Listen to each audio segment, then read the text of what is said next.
dia, queridos, paz seja convosco, graças ao Senhor mais um dia, com vocês aqui no canal O Reino em Pauta, levando sempre uma palavra viva ao seu coração, gratidão a todos vocês pela comunhão, que Deus abençoe grandemente você e sua família.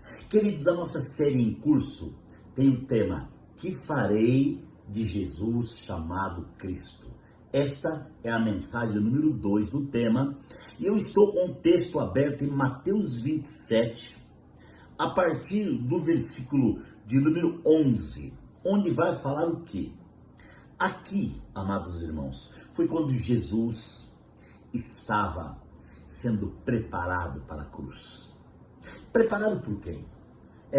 Preparado pelos eminentes da época, sendo julgado, levado diante dos eminentes, sendo humilhado, provado. Tantas coisas aconteceram. Tudo para que Deus fosse revelado. Tudo isso que aconteceu com Jesus estava previsto para que Deus fosse revelado.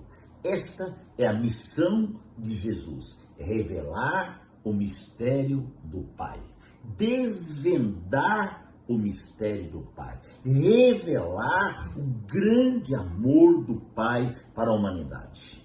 O encargo de Jesus Cristo como homem é trazer Deus para a terra, é trazer a natureza de Deus, colocar ela na natureza humana, é transformar o homem, é arrancar o homem da divisão, da separação de Deus e colocar o homem nos braços do Senhor. Olha que tremendo, mas para isso, irmãos, não foi fácil. O sacrifício de Jesus foi terrível. Não tem nada que possa comparar com o sofrimento de Jesus. Nada. Tudo o que ele passou, queridos, não se pode contar.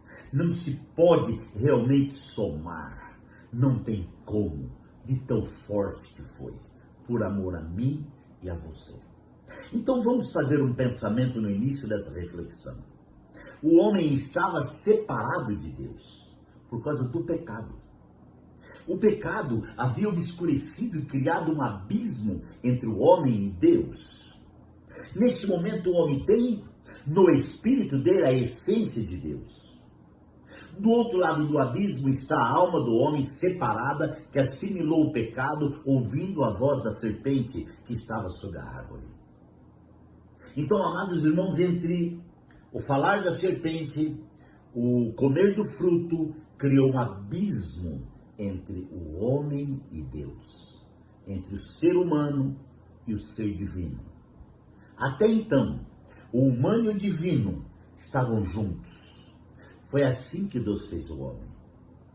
Essa comunhão plena, gloriosa, magnífica, essa relação do Éden, essa relação de Deus com o homem, amados irmãos, agora foi quebrada. Então, uma grande batalha se levantou. Mas Deus tem uma solução para essa batalha. Essa solução para a batalha chama-se graça. Porque Deus é graça. Deus é amor e Deus é graça.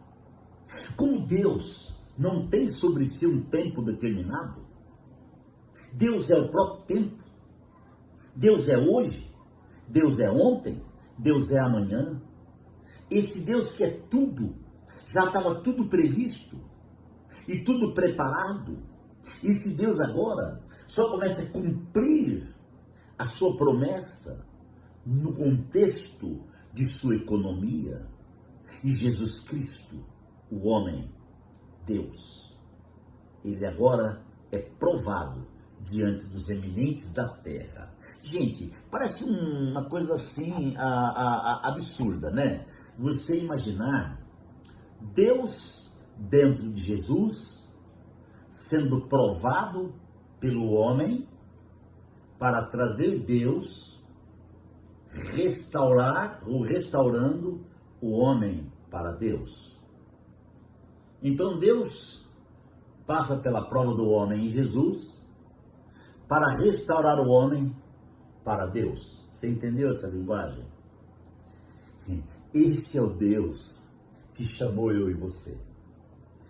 Esse é o Deus glorioso, que as coisas que o olho não viu, que o ouvido não ouviu e que não passaram na mente humana, estas são as que Deus preparou para aqueles que o amam. Então é algo inexplicável. Deus é algo inexplicável. Deus, Ele é glorioso.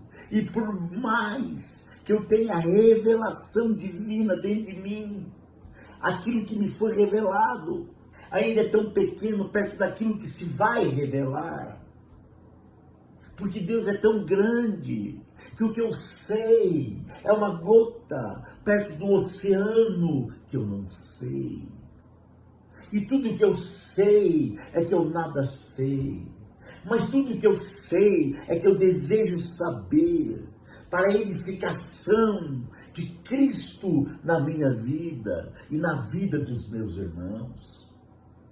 E aqui, no capítulo 27 de Mateus, versículo 11, nós vemos uma coisa interessante. Jesus foi posto diante do governador. E este lhe perguntou: você é o rei dos judeus? Gente, olha como inicia a conversa. Primeiro diz que Jesus foi posto diante do governador. O homem Deus é posto diante do homem que governa. O homem Deus, que é o Criador de todas as coisas, é colocado diante do homem que governa, que também foi criado por Deus. Esse é um processo. Esse processo tem uma visão. A visão é a edificação. A edificação, irmãos, é para a glória de Deus, é para que a economia de Deus aconteça, a administração de Deus aconteça.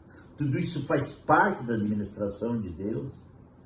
E agora diz aqui a palavra, que Jesus é colocado diante do governador. E esse governador lhe perguntou: vamos fazer um pensamento? Vamos pensar.